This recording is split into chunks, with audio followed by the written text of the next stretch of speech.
todos los escritores de Formosa y también de lectura de sus textos literarios.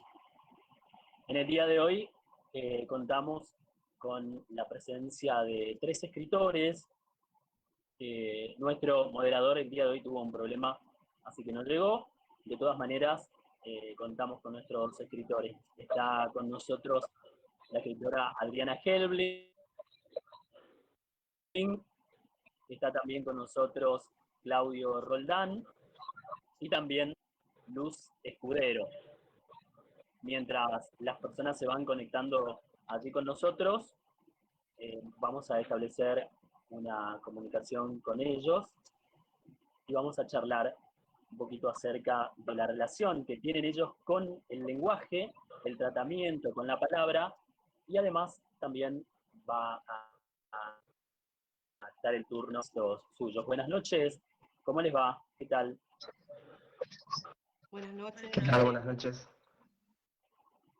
Bien, un gusto para a los que no conocía. Adriana, sí, con Adriana nos conocemos hace un tiempo. Claudio y Luz, es un gusto conocerlos. Igualmente. Un gusto.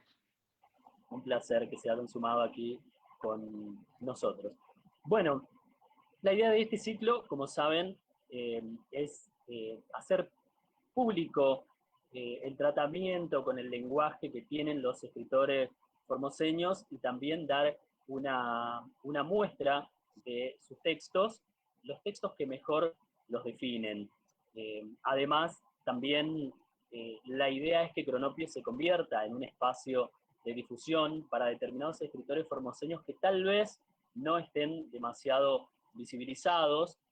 También la idea es salir un poco de las esferas de lo que es la capital provincial, entonces estamos también llamando en este sentido a que todos los escritores de la provincia se contacten con nosotros. Aquí, en este caso, lo tenemos a Claudio Roldán desde Costa San Martín, ¿es así, no, Claudio? Sí, así es. Bien. Costa San Martín número 2. Perfecto. Y bueno, Adriana y Luz, sí, son de aquí de Formosa Capital.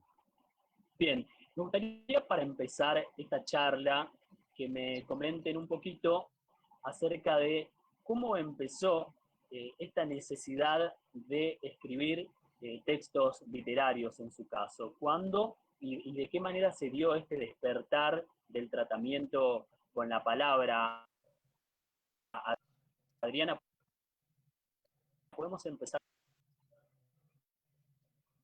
Sí, ¿se escucha?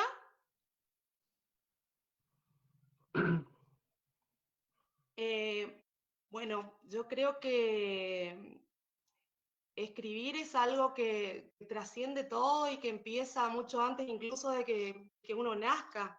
Desde lo que es mi profesión en particular, que Sí, es sí, sí. que es la psicopedagogía, yo creo que Hay- uno es relatado incluso mucho antes de nacer, ya en todo lo que se dice de esa persona que se espera y en todo lo que se espera. Y en mi caso, el vínculo con la escritura comenzó como vínculo con la lectura, con una biblioteca familiar en donde transcurrí gran parte de mi infancia, gran parte de mi vida. Vivíamos en mi familia bastante puertas adentro, y ese era un lugar de refugio, de pensamiento, de creatividad. Y ya en el juego, en la actividad lúdica con mis hermanas, que fueron mis primeras amigas y personas súper importantes en mi vida, uno empieza construyendo historias, ¿no es cierto? O resignificando las historias que lee, ya sea jugando a las muñecas, escuchando los cuentos, las canciones de las abuelas, los cuentos de cuna y toda la imaginería que surge a partir de esas expresiones. Y después me dio ganas de empezar a escribir, pero por ahí escribía lo que sentía, como uno escribe, digamos, cuando está muy alegre o muy triste o como signo de protesta, o cuando estás en la facultad y la clase es insoportable y entonces te aislas del mundo y te pones a escribir, que es la manera de escapar que tenemos los adultos. pero fue hasta que un compañero de vida en algún momento, Jorge Aponte, escritor también, me dijo, estos textos están buenos, ¿no? Estas cosas que escribís están buenas, ¿me permitís mostrárselas a alguien? Y sí, haz lo que quieras, le dije yo. Y bueno, ahí algunos de mis textos fueron publicados en la antología La Vida Fértil, coordinada por el Hauf. Y después, hace un par de años ya, participé de Taller de Miércoles, un taller de escritura creativa a cargo del profe Van Bredan, y bueno, ahí sí, digamos, lo que escribí pudo recibir otra mirada, otra crítica y otra orientación, y bueno, mis textos fueron publicados en Taller de Miércoles. Y mi vínculo con la escritura es, creo que el vínculo del ser humano con la comunicación. Creo que la escritura es la experiencia subjetivante por experiencia, porque es algo interior que se manifiesta, que se plasma, que se exterioriza a nivel simbólico y que a la vez puede ser leído, comunicado a otros y leído por otros y resignificado ad infinitum. No tiene límites la escritura, creo que es maravilloso. Y desde mi profesión en particular, eso, es una experiencia subjetivante por experiencia. Si uno lee, si uno escribe, si uno juega con el lenguaje, es muy difícil que tenga problemas con el aprendizaje. Eso.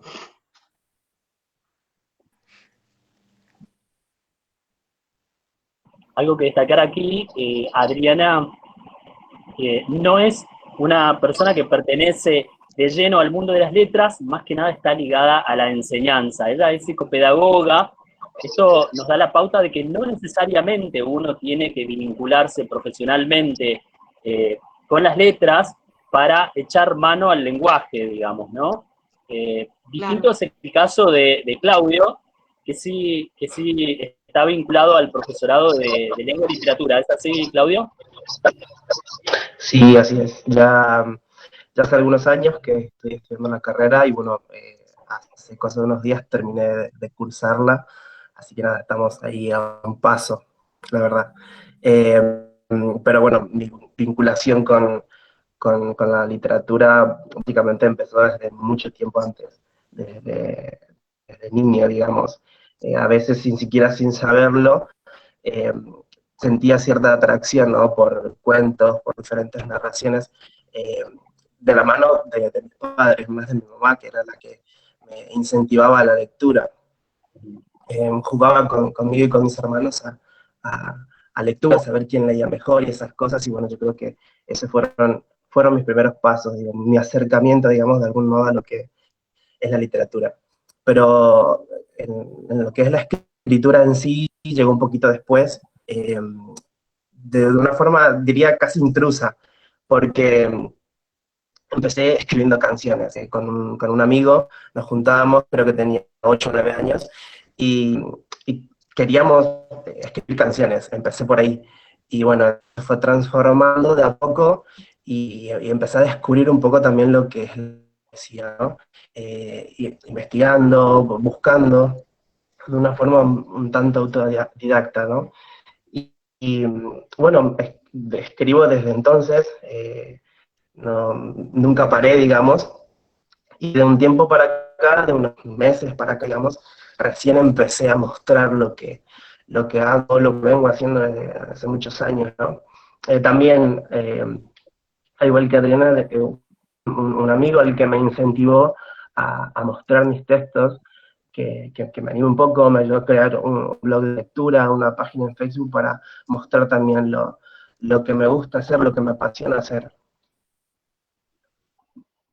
Estos textos de los que nos hablas son los que van a integrar tu próximo libro, ¿no? Leía que prontamente vas a editar El Manifiesto del Mártir, ¿es así? Sí. Bueno, si todo va bien, dentro de poco, junto a un amigo, junto a un escritor colombiano, Juan Carlos Floripe, vamos a publicar un poemario completo, ¿no? Y hay textos, sí, que tienen bastantes años, pero la mayoría fueron concebidos durante la pandemia, digamos. Fueron escritos, pensados para este poemario, sí, sí. Bien, y Luz, ¿cómo es tu caso con la palabra? Destacamos que Luz es bailarina, actualmente estudia el profesorado en letras, pero desde hace un tiempo atrás, en algún momento, algo la impulsó a mostrar eso que como que la relación con el lenguaje es tan íntima que uno durante cierto tiempo guarda esa relación y la protege en cierta manera hasta que hay algún suceso determinado que lo hace mostrar eso que viene trabajando, ¿no? Luz, ¿estás ahí? Exactamente, sí, acá estoy.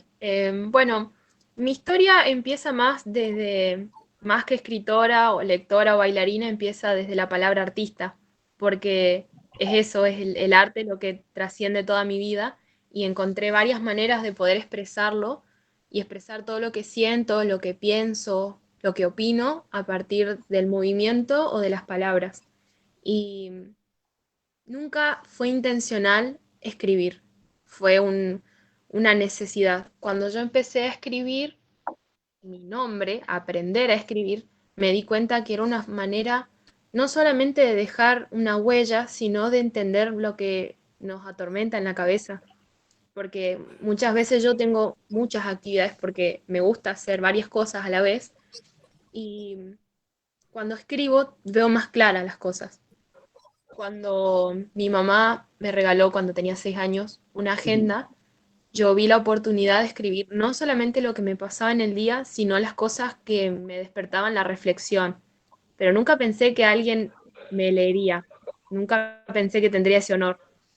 Y bueno, un par de amigos se dieron cuenta que yo escribía y me preguntaron, fuimos charlándolo, me animé un poquito a mostrarlo. Y sí, fueron ellos los que me impulsaron a que no solo muestren un escenario, sino que muestre mi alma en palabras. Y eso fue lo que hice. Empecé a compartir con ellos los textos que hacía y un día apareció una oportunidad mágica del casting de clandestinas, escritoras formoseñas, y dije, bueno, esta es mi oportunidad, es mi momento de empezar, de animarme, de mostrarme, de no tener miedo a que me lean y no tener vergüenza tampoco porque son mis palabras, es lo que yo pienso, es lo que soy. Así que el último día, a última hora, a las 11:40 de la noche, era hasta las 12, y mandé mis textos y ingresé y para mí fue lo mejor. Fue encontrarme con colegas que sentían y mostraban lo mismo que yo y muchas cosas más nuevas también que me impresionó formar parte. Hasta el día de hoy estoy muy agradecida y fue lo que me trajo acá, clandestinas.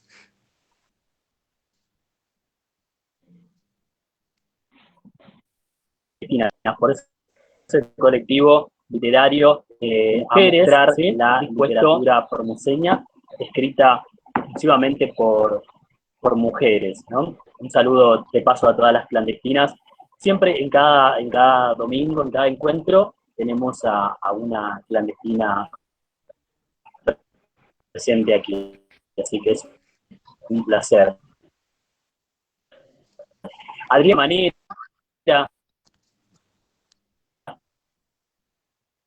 si acaso tuviera esta idea de encasillar al lenguaje, de encasillar a la literatura en sí. Sabemos que desde dónde decirlo, Sale de acuerdo con entrecortado, la no necesidad. escucho bien. A ver ahí, ¿me escuchan bien? Ahora sí. Ahora sí. Ahora sí. Adriana, Sí, te preguntaba acerca de tu necesidad de contar más que de expresar a través de un lenguaje lírico. ¿Lo tuyo es más la narrativa? Sí, sí, me gusta narrar. Y tiene que ver con cosas que me movilizan. Eh, no sé, en los textos hay cosas que por ahí surgen de textos que no son literarios o temas que no nacen como literatura en un principio, sino, no sé, en una oportunidad me interpelaba lo que tiene que ver con el canibalismo intergeneracional, digamos, esta generación adulta que se quiere comer a la joven para seguir subsistiendo. Y bueno, en base a eso, que estaba leyendo y que me interesó, escribí un texto que se llama Los ojos del viejo, por ejemplo. Después, otro tema que me interesa mucho es el tema del patriarcado, del rol de la mujer en la mitología, en la Biblia, en las religiones. Y bueno, escribí El Patriarca Supremo. Hay como un interés incluso social y político de fondo en las cosas que escribo, pero lo llevo a lo artístico, a lo lúdico. No sé, un fragmento del texto que elegí para hoy, por ejemplo, La boluda, creo que habla de mí misma. Van Bredal no quería que le ponga ese nombre en el taller de miércoles. Dijo, ¿por qué La boluda? Y muchos me cuestionaron ese nombre, pero de verdad, y tiene que ver con un poco con esa ilusión que es el enamoramiento, que es atribuirle al otro características que en realidad el pobre sujeto no tiene ni tiene por qué tener, digamos, pero en base a eso surge el enamoramiento y que cuando uno empieza a conocer en profundidad a esa persona, que viene un poco narrada con el mito del príncipe azul, de la persona que tiene que ser perfecta y rescatarte, no sé de qué drama existencial, y cuando descubrís lo que es ese otro en realidad, le empezás a ver que tiene defectos, mañas y cosas por el estilo, y bueno, y un poco narra la vinculación que yo tuve en algunos momentos de mi vida, digamos, de agarrar y poner expectativas en alguna persona que después dije, pero qué boluda. Y bueno, y eso, son diferentes cosas que en su momento me interpelan, que me hacen ruido, que me mueven, y las llevo al papel. A ver, ya que lo mencionaste a este texto, La boluda, ¿lo podemos conocer? ¿Lo tenés ahí a mano? Sí, lo tengo. Leo un fragmento porque así no me extiendo tanto. Bueno. Dice, quería conocerlo, mirarlo a los ojos, escuchar su voz, sentir su piel y ser la madre de sus hijos. Pero lo único que sabía de él es que era terriblemente apuesto y le tenía mucho cariño a su mascota, mi vida a él. Entonces se paró, le puso la correa al perro y comenzó a alejarse. Sentí que no podía respirar, lo estaba perdiendo quizás para siempre. Quería hablarle de cualquier cosa, del clima aunque sea, pero no pude. Me maldije por mi falta de osadía y pensé que estaba todo perdido. Entonces apareció mi vecina y lo saludó afectuosamente. Era mi oportunidad. Como quien no quiere la cosa, me acerqué a Avelina y le pregunté si ya tenía la nueva cartilla de Avon, porque se me había terminado la crema para manos. Mientras buscaba la cartilla en su bolso, me dijo que el hombre era su sobrino y que se había mudado al barrio. Entonces nos presentamos y mientras me enteraba de que se llamaba Carlos, su perro me manchaba la ropa salada con las patas sucias de barro. Normalmente le habría pegado una patada, pero sonreí y le pasé la mano por el lomo. Mi vecina me dio la cartilla, se despidió y siguió su camino.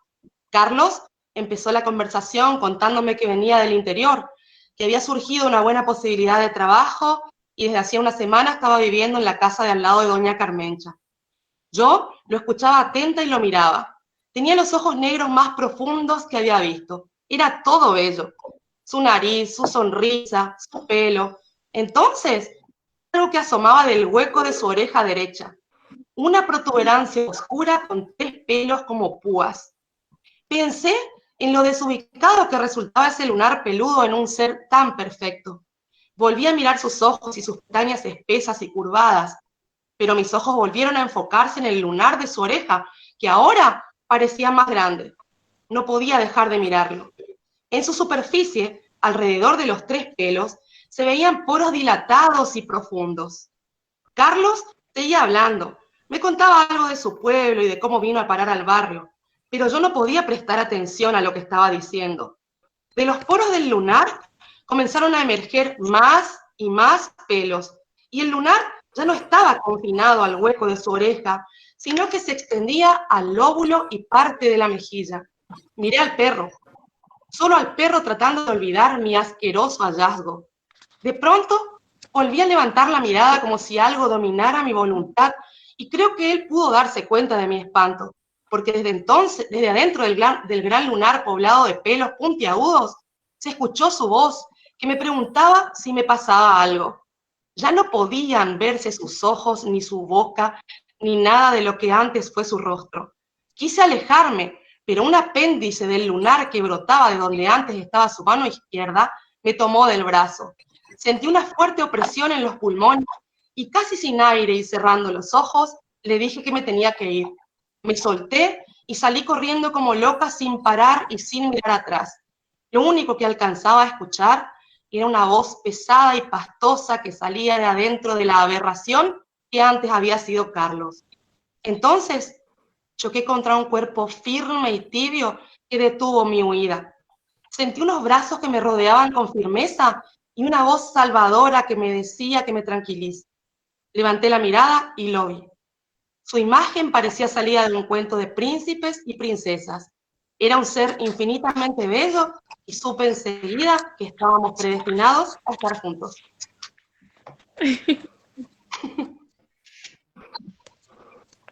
Bien. Acá tenemos muchos mensajes para Adriana. Tiene una tribuna muy numerosa, ¿no? Excelente. Adriana Helbling dice Miriam Álvarez. Aquí también Ana Patricia, también grande, grosa. Adriana Helbling dice. Marcela Helbling también manda muchos saludos. Resaltan la calidad literaria de Adriana, ¿no? Vemos que sí, es una gran narradora, Adriana, me consta, así que felicitaciones, Adriana. ¿Cuál es el caso de Luz Escudero? Sabemos que estás más abocada a la poesía que otra cosa, Luz. ¿Desde qué lugar abordás esta necesidad del decir más que del narrar, digamos, contrariamente a lo que Adriana frecuenta? Claro, en realidad mi zona sería el ensayo, pero siempre son mira. introspectivos. Siempre son introspectivos. Nada más que cuando dijo, me parece que usted, un texto o dos que nos representen, yo dije, no, vamos a la poesía que es la conexión más cercana a mi alma, digamos, bien extrema. Y yo siento que tiene una musicalidad diferente. Y un amigo me dijo que la poesía es para los que no pueden cantar. Yo no puedo cantar, entonces escribo. Mira qué interesante. Que A ver, ¿podés compartir con nosotros alguno de tus textos? sí, tengo uno por acá, mano. Se llama El huequito. Encontré un huequito, lo descubrí por el humo. Acá había algo, pero cuesta entender con las cenizas. Vi algo rojo, pero no pude tocarlo. ¿Qué es? ¿Sigue encendido? Se despertó cuando me vio. Y ahora quema. Tengo que salir. Tengo que ver más de lejos. La persona se levantó. Con una mano dispersó el humo. Con la otra sacudió viejas cenizas. Es increíble. No sé si revivió. ¿Se murió alguna vez? Rojo, naranja, amarillo. Se levantó. Un poco de azul y blanco. No creo que se vuelva a caer. El huequito se cerró. Entrada de fósforo. Motivación externa. Muchas preguntas, digamos. La poesía, evidentemente, a vos te despierta como ¿no? Muchas preguntas retóricas que van por el lado de la reflexión, ¿no? Sí. Bueno, acá tenemos a mucha gente también conectada que manda saludos, felicitaciones. Ahí también destacan a Claudio, un gran escritor. Dicen por aquí, Claudio Roldán es un excelente escritor, sus poemas son bellos y muy cuidados. Dice Ligia Yosorno, ¿sí? Puede ser. Así que vamos a oír también a Claudio. Claudio, cuando nosotros le pedimos algunos textos que mejor lo definieran, mandó algo de poesía, pero también algo de narrativa. Evidentemente aborda los dos géneros. ¿Cómo es, Claudio, tu necesidad? ¿Cuándo decís lo voy a escribir en formato lírico o lo voy a escribir de manera narrativa? ¿Cómo nace esa cuestión en tu caso? Bueno, yo creo que tanto la narrativa como la lírica, en mi caso al menos, eh, empieza como pequeñas taquicardias que me dan por la necesidad de escribir algo, ¿no? Y ya desde lo vamos, creo que ya está concebido ya sea como poemas o ya sea como relatos o cuentos. Considero que la poesía a veces necesita estar un poco más trabajada, debido a que es tanto complicado también meter diferentes mundos en unos cuantos versos, ¿no? Por ahí la narrativa me da la posibilidad de explayarme más y poder contar más cosas, ¿no? Pero en ese sentido, creo que la poesía me limita demasiado a poner en práctica mis ideas.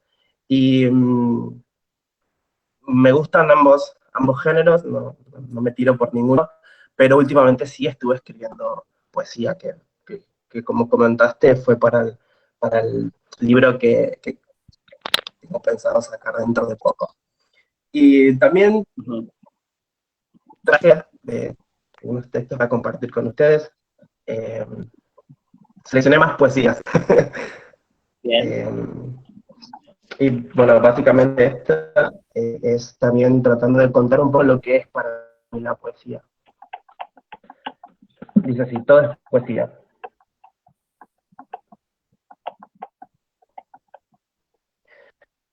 Todo aquello que me gusta tiene una cota de poesía.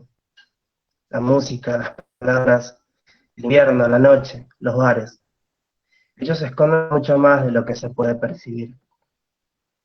La poesía es la única a la que le permito que me golpee, me muerda, me azote, me asfixie hasta acabar conmigo, me tire de mis cabellos, porque luego a golpes entra, se queda allí para siempre. La poesía hace del objeto más humilde y obsoleto un tesoro codiciado, porque cambia nuestra manera de percibir las cosas. Y aunque escrita una sola vez, no siempre dice lo mismo. La poesía es como un sueño realista. Te muestra que lo conoces, pero lo sientes cerca. No cuenta historias, contagia sentimientos. Lleva un lenguaje específico que solo puede ser traducido por una voz lectora, la que está en la cabeza de cada persona y nunca nadie. La poesía es la única que sabe de perfecciones. Una sola palabra de más, de menos, puede alterarlo todo. Ella organiza las palabras mejor que cualquier diccionario, puesto que aisladas suelen ser frías, heladas, pero se vuelven magmas dentro de un poema. Las palabras justas en los versos correctos son como la poesía en los rock and rolls. Un Nobel las acredita. La rima de la poesía vino para dar sorpresas, como la de unificar palabras que nunca tuvieron algo que ver. Para muchos, la poesía es como una vela que se apaga en un vaso de agua. Si tan solo supieran que aún no se ha escrito un poema para ellos, porque la poesía no cuenta lo que al escritor le pasa, sino que refleja la vida de sus lectores. Bueno.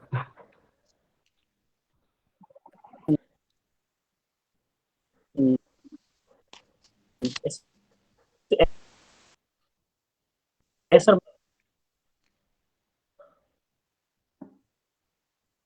No se escucha.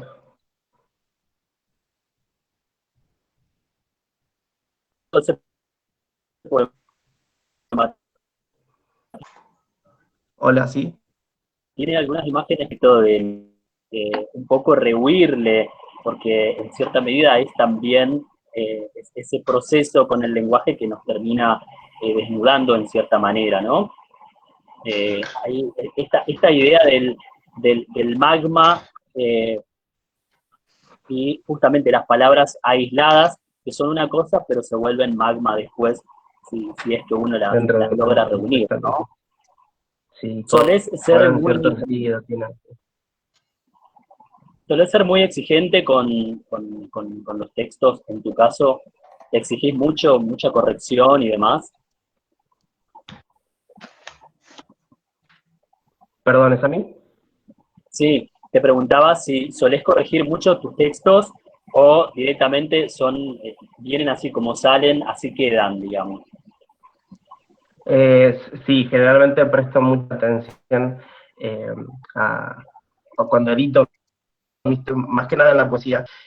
A veces incluso, no sé, un verso lo formo, no sé, tardo semanas en formar un solo verso, pero porque busco que la idea que intento mostrar sea justamente, esté ordenada de la forma más perfecta que pueda. Una de mis ideas es siempre buscar el verso perfecto, ¿no? Lo sigo buscando. Bien, aquí tenemos unos mensajes. Miriam Álvarez, muy bueno, Claudio, dice, un poema en la voz de Claudio es un éxtasis mental, dice también Ligia Yosorno, ¿no? Y aquí alguien, Mario Amable, dice que hable de 2030. ¿A qué se refiere? ¿De qué? Mario Amable dice que hable de 2030. No sé si se refiere a vos. Bueno, Sí. sí.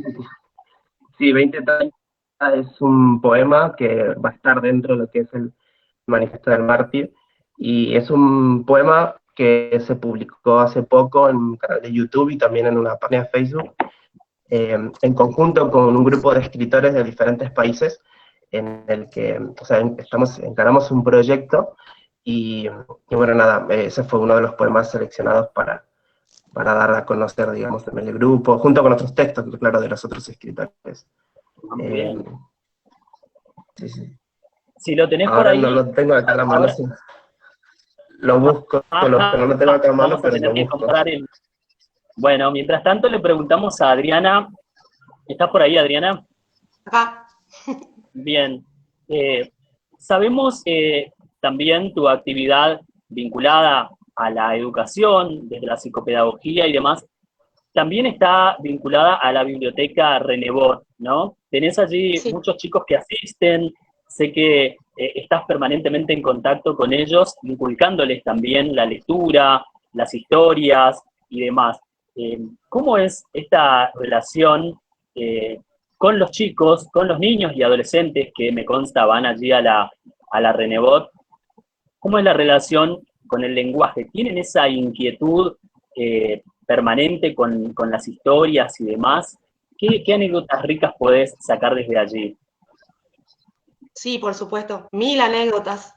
En lo que todo está atravesado por el lenguaje, digamos, absolutamente todo, pero en lo que tiene que ver específicamente con la literatura, con la escritura, hay un espacio que surgió en el 2015 y que lo reactivamos el año pasado, y bueno, este año tuvimos que hacer un paréntesis por motivos obvios, porque es un contexto en donde por ahí el tema de seguir trabajando a distancia se dificulta, el acceso a Internet no es fácil para todos.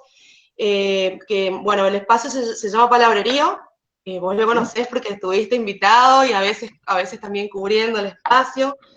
Y nada, la idea de ese espacio en particular es acercar a los escritores y escritoras de reales, de carne y hueso, acercarlos a los niños para que vean que el escritor es una persona falible, que sufre, que transpira, que tiene frío, que tiene calor, y no una especie de prócer de estatua inaccesible, intocable, digamos, ni un ser anónimo e intangible que muere en los libros y que ni siquiera le conocen la cara. Entonces, en ese plano, iban todas las semanas, ya volveremos, iban todas las semanas los escritores, las escritoras a hablar en primera persona y a ser interpelados por estos niños, niñas, jóvenes que son muy inquisidores con respecto a las preguntas, le preguntan desde si se enamoraron, qué les a escribir, cuál de sus textos le gusta menos y cuál le gusta más. Y bueno, una anécdota así que fue como muy, muy significativa en el espacio de palabrerío, cuando fue a leer Luis Tula, el profe Tula, el maravilloso Luis Tula. Nosotros habíamos leído con los chicos antes diferentes textos de Tula y los volvió locos, les abrió la cabeza a un texto de Tula en particular que se llama El hombre que tenía diarrea, que cuenta cómo un hombre tenía diarrea y se termina yendo por el inodoro, como expresamos muchas veces cuando estamos pasando por esas circunstancias. A los chicos les encantó porque era otro tipo de narración, porque era algo absolutamente cercano, y fue como un disparador que los motivó a escribir, digamos, porque si se puede escribir sobre ese tema, se puede escribir sobre cualquier cosa, digamos. Entonces es como que el profe Tula, con ese texto en particular y con su humildad, fue en ese momento con su esposa, que estaba en una silla de ruedas, y él le declaró su amor adelante de todos los chicos. O sea que más humanidad que eso en un escritor, imposible. Y fue como un antes y un después de la visita de Tula, que los motivó a conocer más, a escribir, a seguir conociendo. Y bueno, vos sos testigo, digamos, vos vas ahí y te preguntan todo. Y sobre todo lo que cabe destacar de ese espacio en particular y de la relación de los niños y las niñas con la escritura es que se los subestima muchas veces. Se tiene como una idea preconcebida acerca de qué pueden comprender o qué pueden abarcar a determinada edad, porque cada vez que se invitaba a los escritores y escritoras de nuestro medio, la primera respuesta era, no, pero ¿qué voy a ir a hacer yo si yo no escribo textos infantiles? No hace falta que los textos sean infantiles. Los niños entienden, su capacidad de comprensión va más allá de que nosotros desde nuestro adultocentrismo podemos imaginarnos. Así que es una experiencia súper, súper enriquecedora. La idea este año era que ellos, después de haber internalizado un montón de todos nuestros escritores que tanto les enseñaron, pudieran comenzar a escribir sus propios textos y publicar algo. Bueno, eso quedó un poco suspendido, pero vamos a reiniciarlo lentamente en este año que viene, cuidando los protocolos, las distancias, con menos niños, vamos a ver cómo hacemos, pero estamos aceitando eso. Bueno, cuando esas producciones estén disponibles, estamos deseosos de publicarlas en el suplemento Cronopio. Obvio, por supuesto. Estamos en contacto por cualquier novedad al respecto, ¿no? De una, yo te mantengo bien, informado. Perfecto, buenísimo. Luz, ¿estás por ahí? Vos nos decías aquí en tu biografía, nos decías que ingresaste al profesorado en letras sin intenciones de ser escritora, porque tu vocación es enseñar y la escritura es solo un efecto colateral Sí. Se te escucha cortado otra vez, ¿eh? El profesorado en letras, ¿no? Sí, ahí, te repito. Sí. Por favor. Te decía esta idea de la necesidad de leer para poder escribir después, ¿no? ¿Cómo ves esa relación de la escritura como consecuencia de las lecturas que uno hace? Todo escritor es lector, pero no cualquier lector es escritor, porque muchas veces tenemos miedo de poner en el papel lo que estamos pensando. La verdad que siempre se tiene la idea de que el escritor se sienta en su hermoso escritorio con su máquina de escribir o la computadora, café y una hoja en blanco que da pánico. Y es cierto, pero no da pánico por qué vayamos a poner ahí o quién lo leerá, sino cómo nos vamos a sentir cuando pongamos las palabras ahí. Eh, Hemingway dice que escribir es sangrar y yo sangro todos los días para escribir. Así que para mí es esa la conexión. Sacar un poquito de uno y Claro. ponerlo en el papel. Y también sangrar desde la idea del trabajo, ¿no? Porque también Sí, esta idea un poco mitológica del escritor es justamente eso, como vos decías, el escritor se sienta con una taza de café y baja como una suerte de halo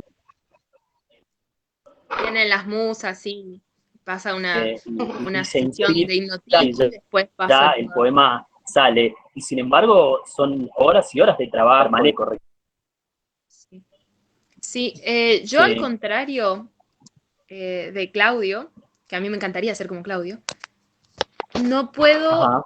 no puedo hacer Ajá. que el poema sea perfecto, porque si viene de mí, un ser totalmente imperfecto, no puedo decir, bueno, voy a hacer lo más pulcra posible y voy a, no sé, el estructuralismo para mí es demasiado, yo no puedo. Por eso antes pensaba que no iba a poder ser escritora, porque no, no podía ser perfecta como me parecía a mí que eran los escritores, así como los niños del programa de Adriana.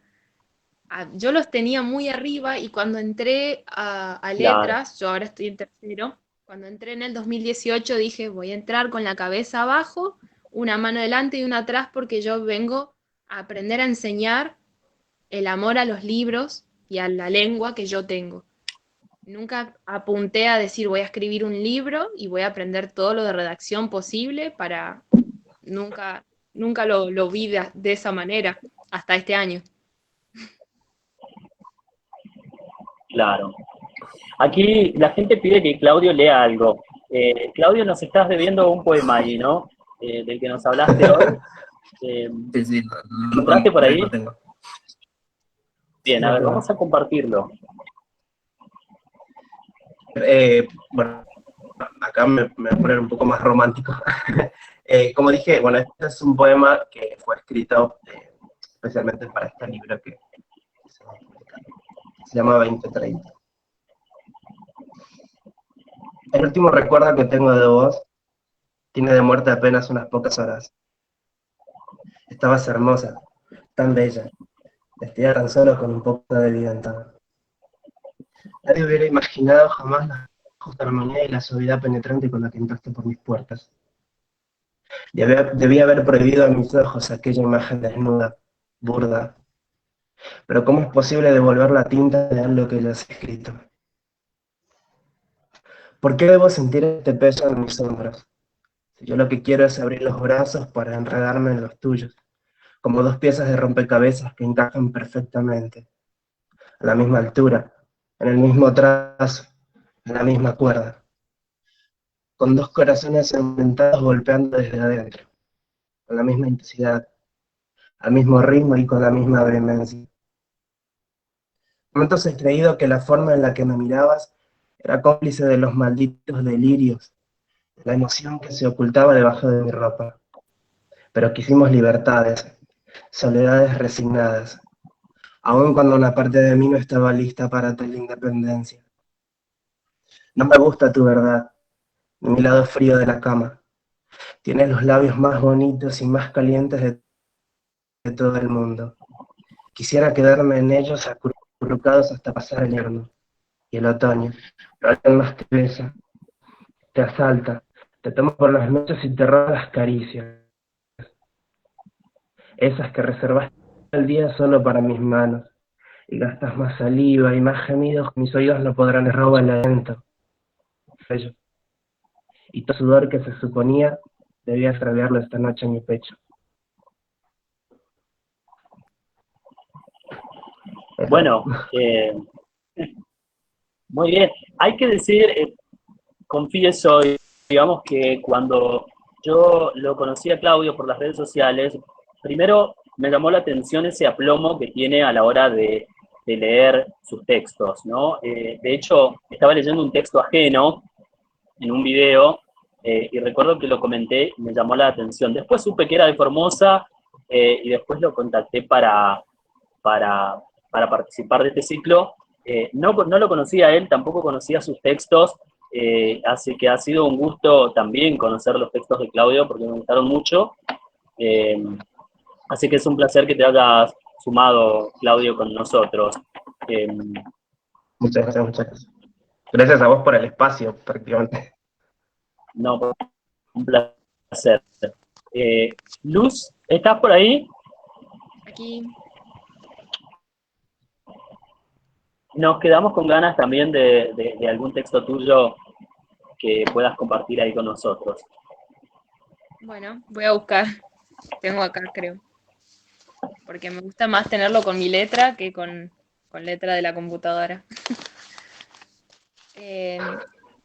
Este es uno de... Estoy a leer mis poemas, mis letras. Sí. Lo que más me gustó hacer este año fue algo como que me ayudó a encontrarme a mí al escribirlo. Se llama Fuego. Fuego, con ojos y manos, con alma. Eso soy. Eso podemos ser. Poder, altura, calor, pérdida y dolor. ¿Acaso no soy yo? Renace. ¿Cuándo y dónde debe? Se apaga y vas a notar su ausencia. Hipnotiza. Te pierde en su trance, te aleja, te atrae. ¿Cómo estás pensando en calor? No es paz, no es ira.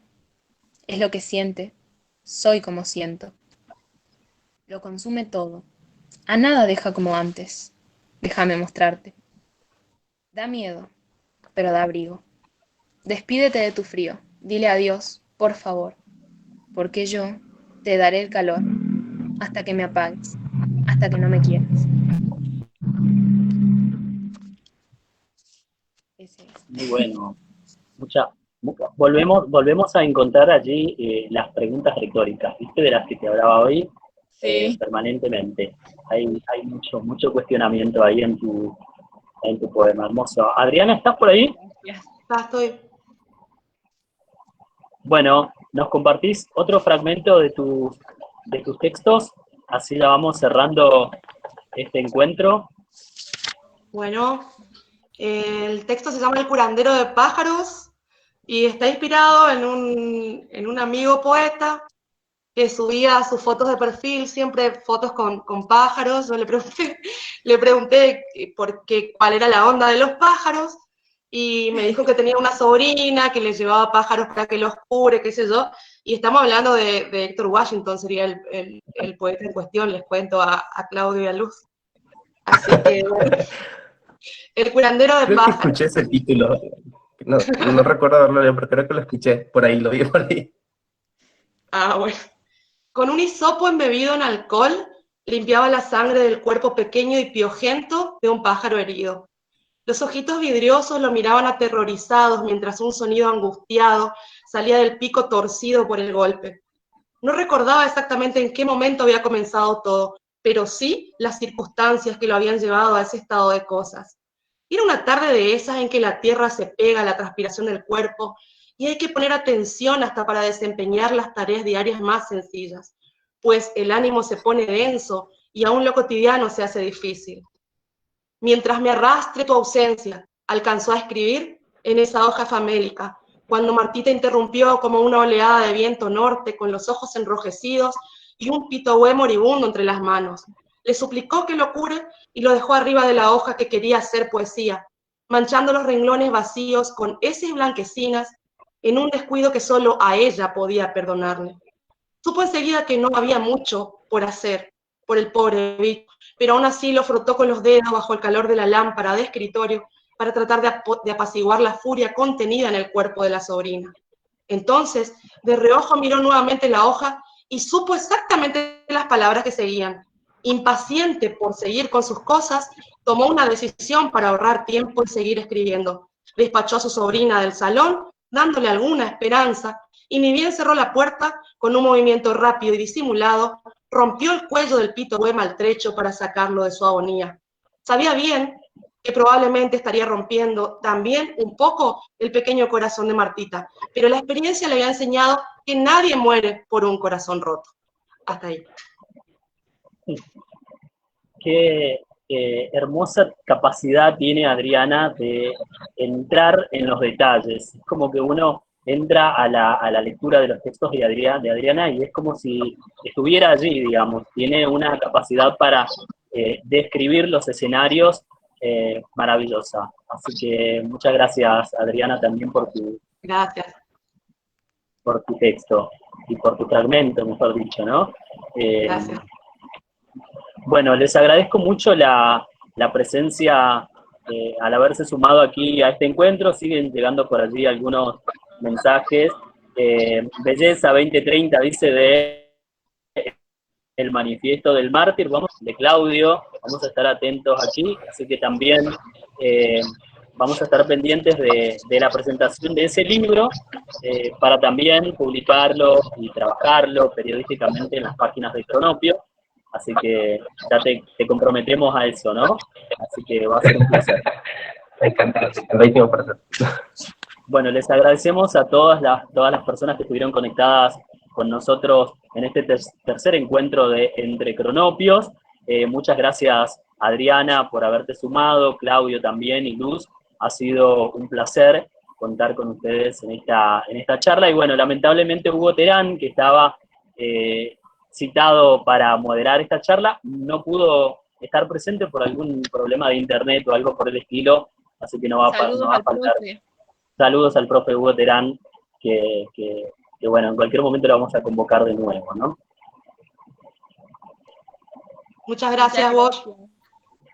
Muchas gracias a ustedes por haberse conectado. Bueno, a todas las personas que estuvieron presentes el día de hoy, les mandamos un saludo grande y también los invitamos al próximo encuentro. Va a ser el cuarto encuentro de Entre Cronopios, seguramente con otros escritores y con un moderador que ya ha comprometido su presencia, así que en la semana les iremos anunciando de quién se trata y también de qué escritores con qué escritores vamos a contar la semana que viene, el domingo a las 21 horas. Así que muchas gracias por haber estado allí presentes, así que buenas noches. Buenas noches. Buenas noches. Buenas noches.